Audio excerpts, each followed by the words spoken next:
Welcome to Disengaged. I'm Leah Harding. Before we get started, I want to offer a word of caution. This episode discusses adult themes of sexual harassment and abuse. Listener discretion is advised. We've all seen the stream of stories that poured out of the Me Too movement, stretching across industries and continents. But how often do we think about the people who had to write those stories? My next guest is one of them. Ali Ma is an esteemed Australian-born turned Kiwi journalist, the kind of journalist that is famous and sometimes has paparazzi. She is best known, however, for her extensive reporting on Me Too. Her mission in speaking with survivors was always simple but profound. Give them a space to be believed. Ali is a survivor herself, and in her new memoir, No Words for This, she is unflinchingly honest about the abuse she endured as a child at the hands of her father, and the harassment and abuse she faced throughout her career. She has since left journalism and has co-founded Tika, an app designed to help survivors document their abuse and access legal guidance for free. Tika launches next year, and in Te Reo Maori means justice. After years of sharing the stories of others, today, Ali talks to us about hers. Ali, it is so good to have you on the pod. Thank you for joining us. Oh, it's my absolute pleasure. It's lovely to see you. It's been a while, and me. Yeah, it has. Of course, you've been on my bucket list of guests to get. And so when I saw that you'd put out a book and you're launching a legal app to help survivors of sexual harassment and assault, I was like, now's the time. We need to have a chat. Oh, well, I deeply appreciate it because it probably is exactly the right time. Yeah. Yeah. And we have never met in person, but just like a backstory for those listening, like I came across your work when I was in one of the darkest times in my life. And I am so grateful that the universe brought me to you, really, of all the reporters for me to have reached out to. I'm so thankful to this day that you were the one who was on the other side of the phone. And I see you as like a mentor, but also like this protector of all of these things that I offered you, and you handled it with such grace and eloquence. That's so lovely. Thank you. Yeah. You were a Yeah. pleasure to work with. I think that the whole, as you know, at the time I was running an investigative journalism project at New Zealand's largest news publisher. And the whole point of the project was to take care of people as we ushered their very sensitive stories towards publication. And that may sound fundamental, but it's not traditionally, you'll know this, it's not traditionally something that the media necessarily puts much time into, you know, that care and support piece. So while we were, you know, a rigorous investigative project and we had to stack everything up to, you know, the normal publishable levels legally and journalistically, it felt quite natural to us that we, you know, approached stories like yours from a basis that we believe you as a victim survivor, and we will do whatever we can to support you, because it can be quite a challenging thing to do. Put your story on the front page of a newspaper, right? Or on the homepage of a website. Certainly. So, and like, it's a double-edged sword, though. It's hard for the survivor to come through, and then it's hard for you to feel like you're doing justice to the story, and also to, as you said in your book, to do it in a trauma-informed way. Yeah, that was crucial. I wouldn't have wanted to pick up that, you know, that Me Too work, if you want to call it that, if we didn't have the backing to be able to do it in a trauma-informed way. And that was challenging sometimes for myself and my editors and my team, because sometimes, you know that as well as I do, that trauma can impact the way a person's brain works. And therefore, it often took, you know, 3 or 5 separate interviews before we were able to get the, you know, the story, the full story. And that meant that the pieces, the stories took longer to research and put together, and were often more expensive because they need significant legal oversight. So, we were fortunate at that time to have the support of our editors to do that work. Yeah. Yeah. Well, I was reading your book. It's an incredible book. No Words for Thank you. This. And I listened to it, actually. I chuckled at the end because you said your sister Lisa only listens to audiobooks. And I was like, here I am listening to you on audio. Was it Lisa or That was the Sam? toughest, Lisa. It was Lisa. That was the toughest thing. Recording it was honestly the toughest thing that I did, because it took, I don't know whether people know that, but when you record an audiobook, it's like 40 hours in a tiny, tiny little sound booth. Yes. And about And you're halfway through the reliving first, everything. yeah, correct. So you're diving into your trauma again in a very deep way. But also, I wanted the book to be really well written, to be satisfying for the It reader. was. It And was that so meant that well I written. used some words sometimes that I wasn't entirely sure how to pronounce.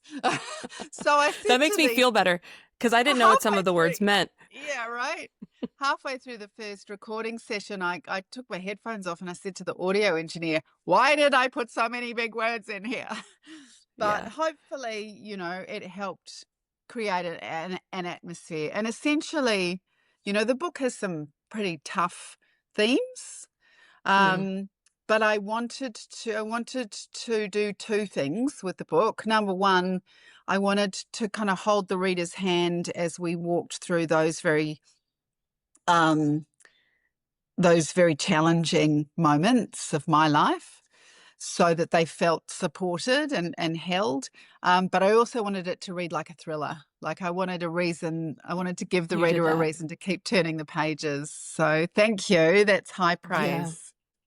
No, Mm. I feel like I listened to it with such intensity that I felt like I was speaking with an Australian accent a little bit afterwards. I'd be like, "Nah," That's I'm great. like, I'm I love really, it. I'm really invested in this, Yeah.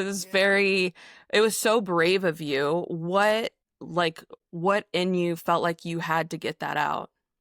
Because you share so much. It really feels like you're telling us everything. Yeah. Well, when I was first approached to write the book, I had a first meeting with the commissioning editor, my wonderful commissioning editor at HarperCollins.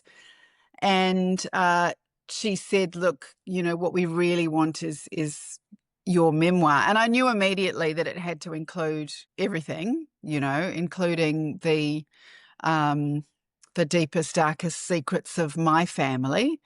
But I said to Holly, my commissioning editor, while we were having coffee together that first day, I said, "Oh, I don't know, Holly, writing about myself gives me the ick." And she looked at me like dead in the eye and said, "You know what, Ellie? I have never had a male author say anything like that to me." And And you're like, "That's it." you know me, Leah. I was like, Yeah. right, That's the let's fuel go. I needed. Yeah. Yeah. So there was that hurdle to get over, because we tend to be in New Zealand, we're not Kiwis we don't like to big ourselves up. And Tall therefore poppy. yeah, so there's often a sense of, why would anybody be interested in this story? But once I'd committed to it, I knew that it had to go to those dark places and tell the whole story, because, well, for me, but not just for me and my family, for all those survivors like you who had trusted me over the years with their extremely sensitive stories of sometimes the worst things that had ever happened to them. And they trusted me to tell them and put them on the front page of a newspaper. Like, what kind of coward would I be if I wasn't willing to tell my own story? I didn't tell a single soul for 40 years. The average in Yeah. this part of the world, the average time to report is 16 years. That's the average. 16. 16 years. So, Wow. and the reporting rates, which were kind of the beginning of the reason we started to develop Tika, our app, are so low. They're under 10%, and they have been under 10% for more than a decade. I want to talk about Tika in a second for sure. I want to deep dive on that. But going back to what you were saying about you not telling anyone for 40 years, was there a period in that time? Because from the book, it seemed to me that you almost didn't know for a while there that your dad had sexually assaulted you. It was like is that true that it was like you blocked it? I think I always knew, but I'm when I started to write the book, I became really fascinated with this issue of memory. This sense of what you can remember clearly and what you can't really fascinated me when I first started to write the book. And I had to examine how my memory was working before the 1990s and in the 1990s and post, when I started getting these flashbacks, which presented as panic attacks. They were like when you were driving. Yeah. Generally, they happened when I was driving. Never to places that I wasn't sure where I was going. And I think that that's part of how the brain relaxes when you're driving a car, because you've been doing it for years and you're basically working on muscle memory, right? And you're also driving a familiar route, so you're not looking out for an unfamiliar exit or anything like that. That's when the panic attacks started to happen, and flashes of what my father had done to me started rising. And it was really like they were rising from somewhere very deep, and I had to almost physically push them down and banish them from my mind. And I spent a couple of decades doing that. Yeah. But I do think writing it would have been like staring it in the face and a bit of an anecdote to anything that would have come up. Oh, yeah. So writing the book was incredibly cathartic. It was my form of therapy. As a writer, you got to write, you're compelled to. And I think that was, that was my road to unpacking it. One of the themes that keeps coming up throughout the whole book is your relationship with sex in culture and in your own life. And I thought it was a very interesting story arc just on sex alone. And one of the things that you said in here, I was like, yes, this is exactly what we're taught. That you said you were still a slut if you pursued it, and frigid if you rejected it. If you were not nice, then you were a bitch. This tightrope was impossible to negotiate. Can you expand on that a little bit as to why you included that and what that meant for you? Yeah. So I really wanted to write about the truth of what coming of age in the 1980s was like for us Generation X's. Because only 20 years beforehand, we had seen the sexual revolution in the 60s, and with the creation of the birth control pill, and after that, and certainly into the 80s and 90s, it was presumed that you were a sexual being if you were, and kind of ready for it, if you were a young woman, because you had access to the ability not to have a baby. That was really transformational. But of course, the patriarchy does not allow women to just have a right and enjoy it on their own terms. I wanted to put in the book that tension between everything's changed for women and we can have sex and enjoy it whenever we want, but we can't really, because society still judges us. That's what I'm trying to get at, I guess. And I don't know that that's really changed so much, or maybe these days there's a different set of issues I think Um, the undercurrent is still there. yeah. I mean, I worry terribly about young women these days who are expected, as of, nobody even asks, to go along with sexual practices that might be harmful to their health. It might kill them, Hmm. choking, for Yeah. example, Yeah. Yeah. Yeah. or strangulation. And that comes from porn. I suppose in a way I feel kind of fortunate that I'm not my daughter's age now. Yeah. It is I'm scary. not talking about her personally, but No, no, no, no. I know. Yeah. a young woman in their 20s. I think the patriarchy, and this is a question I kept asking throughout your book, is like, how do we continue to give them the power in these narratives where women then are also feeding into it? Mm. Because, Well, the patriarchy is a you very know, slippery thing, right? how would you define it today? What does it look Oh, like to you? okay. So let me give you my theory. It's a little bit out there, but I We're didn't here make for this it. up. It is a real theory. I didn't make it up. I always explain my theory, which is the patriarchy is not going down without a fight. So what we're experiencing is what they call an extinction burst, which is a final backlash that any entrenched system that's being dismantled will fight for its existence. So, what did Martin Luther King say? The arc of the universe bends towards justice, is long, but it Hmm. bends towards justice. Yes. Uh, I don't feel completely despairing, because I think the backlash was always going to happen. But hopefully Do you we think will it could still we ever still get go there. extinct? That the burst turns into Oh death? God, I hope so. I mean, I Yeah. hope that for men as well, because there's a sometimes a deliberate misunderstanding um, amongst a certain sector of society or a misunderstanding about what feminism is. Mm. It is simply the political, social, and financial equality of the sexes. That's simply all it is.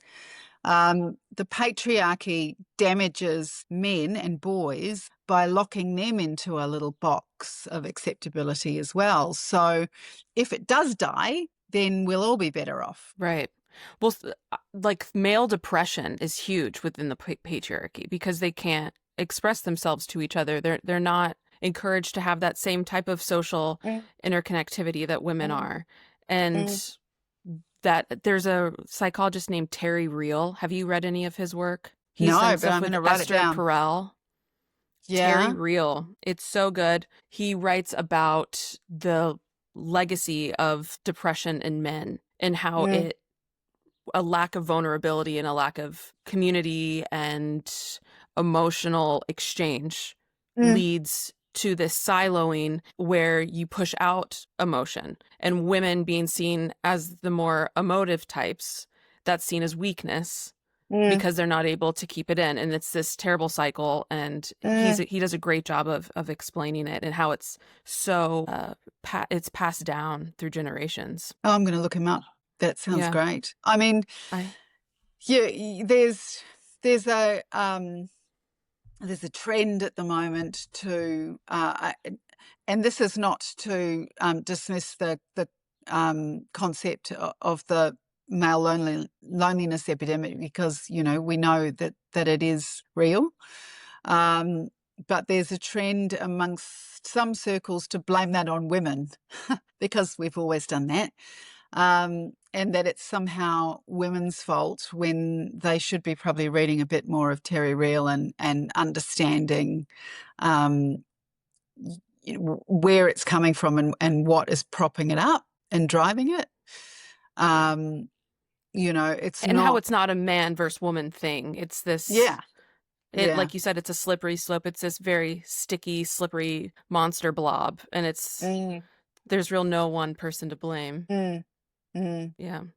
totally Um, agree. you talk a lot in your book and in your work as a Me Too reporter about pushback and Mm, the way that survivors are treated in the aftermath of their vulnerability. And I was just wondering from your own perspective, like, how have you handled the pushback that you've gotten for being vulnerable or for making your own choices? Like, you were publicly outed, your divorce was incredibly public, everything you did was like, well, there she goes again, is kind of how it felt. Like, you had pushback of your own for being Allie. How Mm. has that impacted you in your current work now?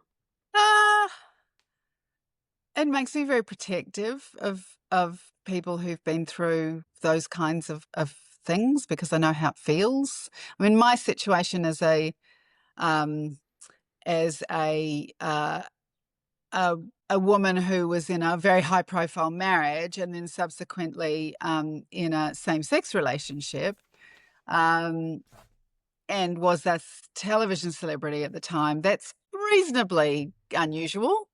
Um, I mean, Rebel Wilson is much more famous than me, but she went through a similar thing in 2022, right? She was outed by the Hmm. Sydney Morning Herald without her permission. So And she won in um, litigation, didn't she? she did, yeah, and she got an apology. She got a ruling from the Australian. This is the and I go into it in a little bit in the book. She got a ruling from the Media Council in Australia that that the stories that were written about her were not in the public interest, because which was really helpful because the public interest as it applies to journalism has a number of standards, and the writing of a story that reached into her personal life like that was judged in the end to be not in the public interest. So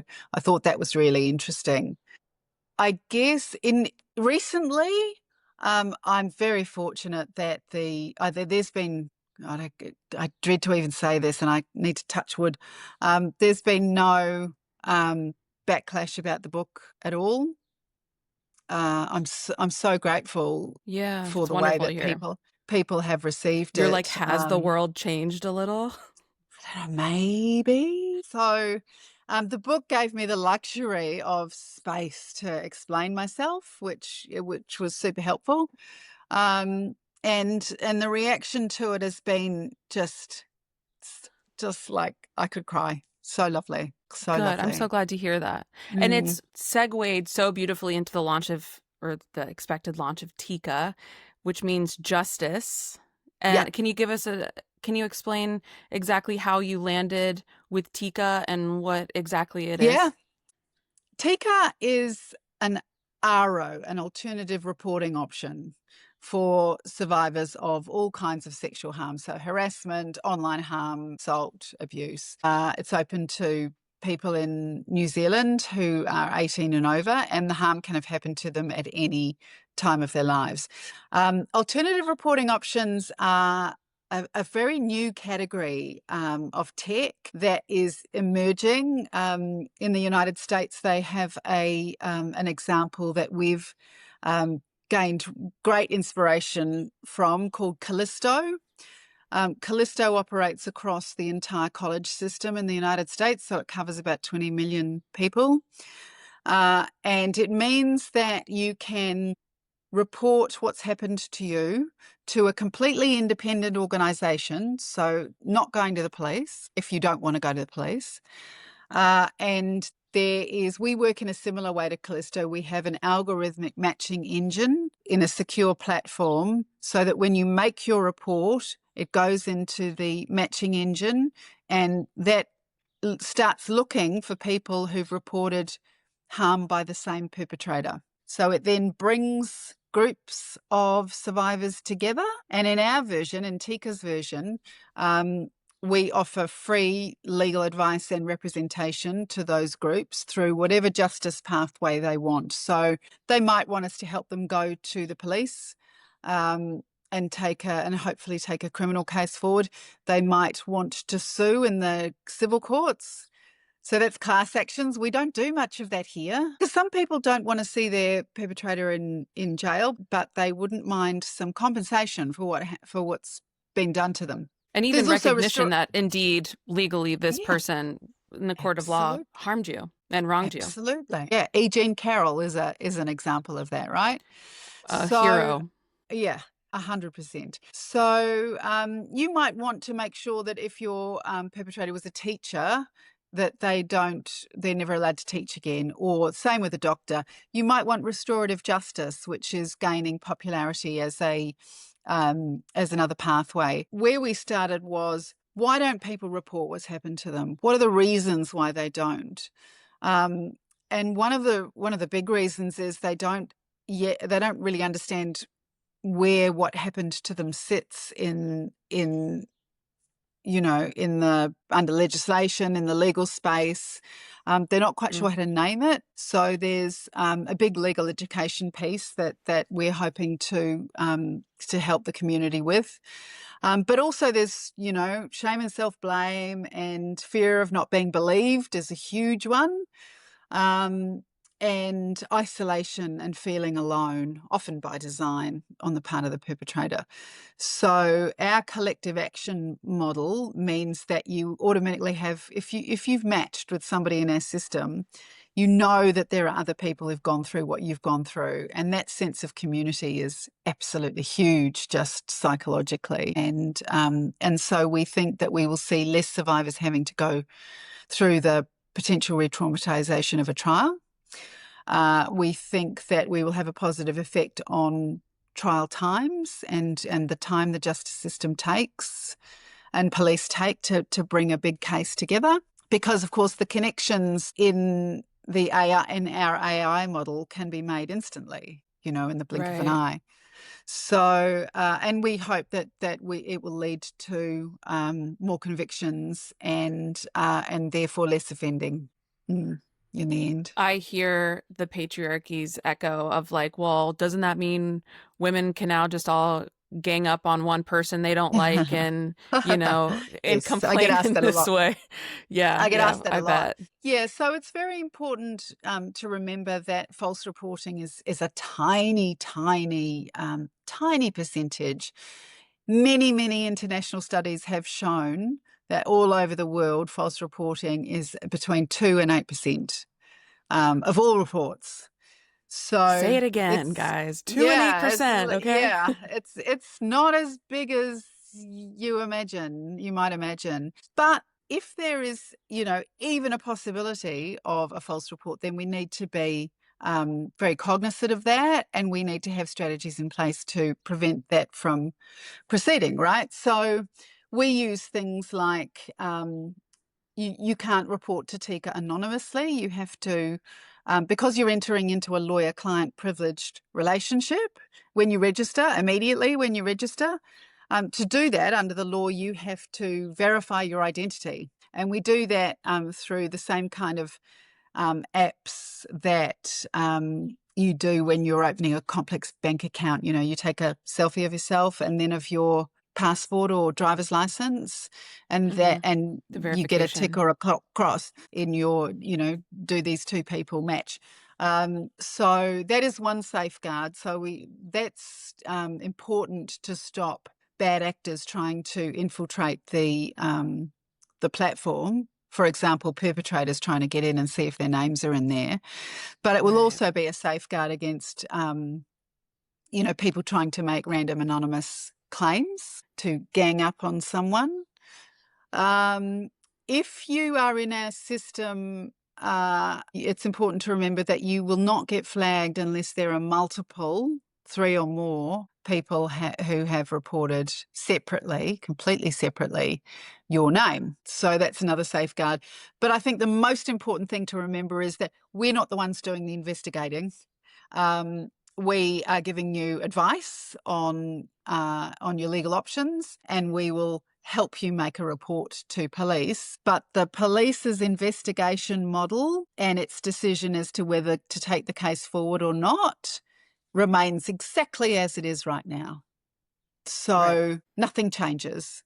So there will be no more kind of false reports getting through to the justice system stage than there would be at the moment. How brilliant to identify this gap from being a survivor to having options, because is like you said Mm, earlier, that's one of the biggest reasons people don't come mm, forward is they're like, what's the point? mm, And now mm, there's a point. You've given mm, people this incredible voice again. They've given them their voice back. mm. Yeah, It's I hope really, so. I hope yeah, so. I think, Leah, there'll be a whole bunch of people, potentially thousands of people here who register with Tika, make their report, and then never do a single thing more about it. And that's important. It's important for the decisions to remain in the survivor's hands. So you choose, you tell the Tika lawyers what you want to do all the way along. You can withdraw at any stage. You can delete your information at any stage.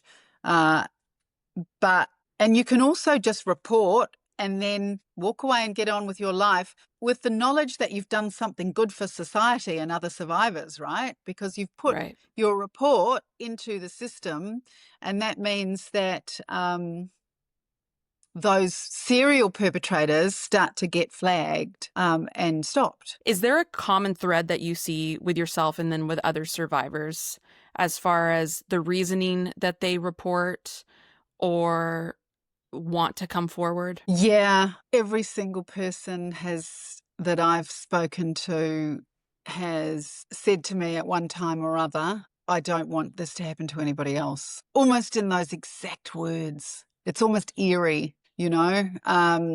People have a lot of people feel that, it's too late for me. And I guess I had a similar feeling about my own situation. Well, it's about So power and voice yeah. and getting that back because it's been taken from you, or so it Mm, seems.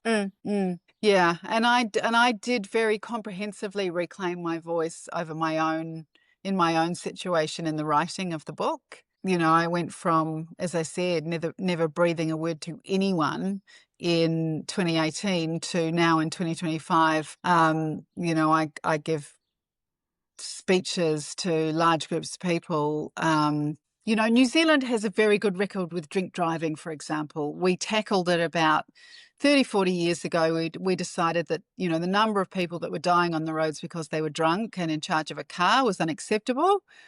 And we really put a lot of resource and time into changing those attitudes. And we did.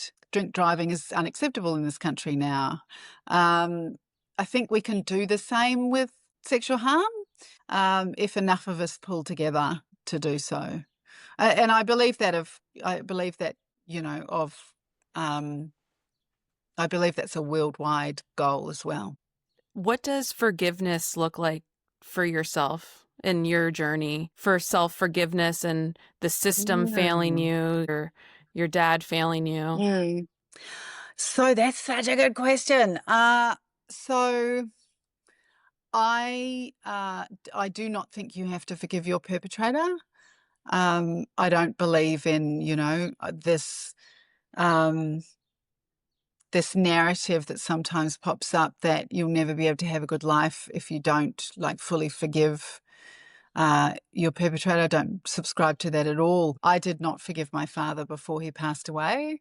Um, and, he was spared uh, jail, but I know that he suffered from the loss of, the control over the people that he had controlled all of his life. So, I'm okay with that.